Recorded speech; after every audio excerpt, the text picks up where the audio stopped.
So now I want to talk about what we came here to talk about, and I want to look at our roster now post-draft.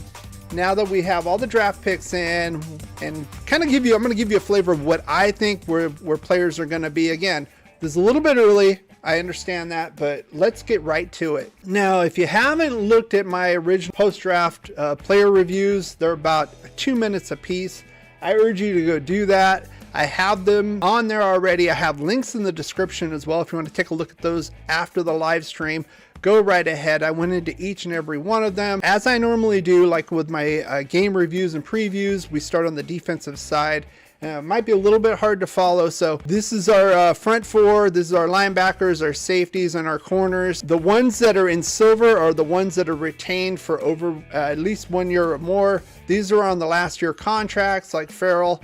And then these guys have departed. Now, to update from when I did this about a month ago, Quentin Jefferson signed with Seattle. Solomon Thomas moved on, went to the Jets, signed like $2.5 million 1 year deal. That's about half of what he got from us. Keyshawn Nixon has moved on and is signed with the Green Bay Packers. So I think those are the ones. Plus, and then these ones in white, these are our free agent pickups.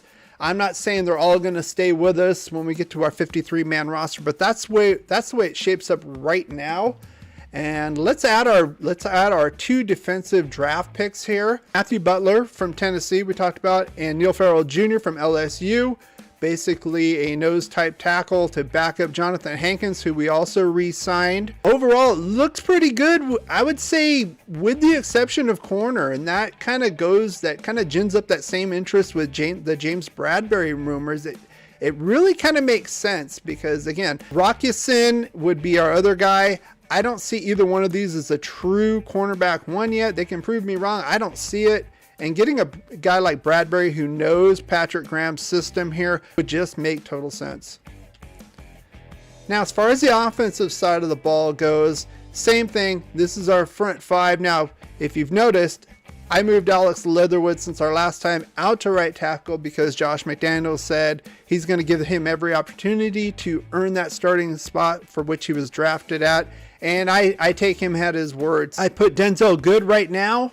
That's tentative because we could very well cut him and save $4 million on the cap, especially since we drafted a couple of guys who could play guard. Parham is a kind of a guard center combo, and Munford is a guard tackle kind of a combination, kind of tweener type player. We could very well cut Good. We re-signed Illuminor for another year, and I put Parker back here as a backup because I want Munford as our swing guy. That makes sense to me. I've talked about that in the video if you haven't taken a look at that as well. Mariota went to Atlanta to take over when Matt Ryan signed with the Colts. Good luck to him. Honestly, I think he's too brittle to stand a full 17-game season. And then right here is very intriguing. Our other offense picks were running backs. Zamir White, a power running back, and Brown. Now, Josh Jacobs, we did not exercise this. This is last year.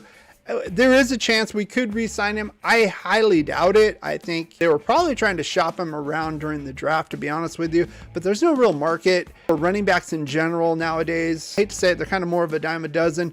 Plus, he's had the injury issues, and his numbers have been declining in his 3 years. They've steadily declined. So I think he'll be here for us for one more season, and then Zamir's going to take over that top spot.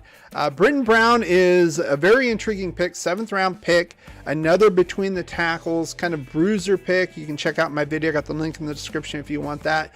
I think both these guys are going to stay on here as well as Jacobs and Drake for this season, which means probably Amir Abdul is going to be gone. Brandon Boland's probably going to be staying, of course, because he knows the Patriot system, playing with Josh Daniels before. And then we signed a couple backup players. Nothing else really standing out as far as the offense goes, other than we still don't know this. This is my prediction. We don't have anything firm as far as how the offensive line is really going to shake out, but we did get a lot of versatility, and that's what the new regime was talking about. So they were right up to their word. When you have great coaches, then after you have great coaches, you get great players. You have a great organization, and you tell them one thing: just win, baby.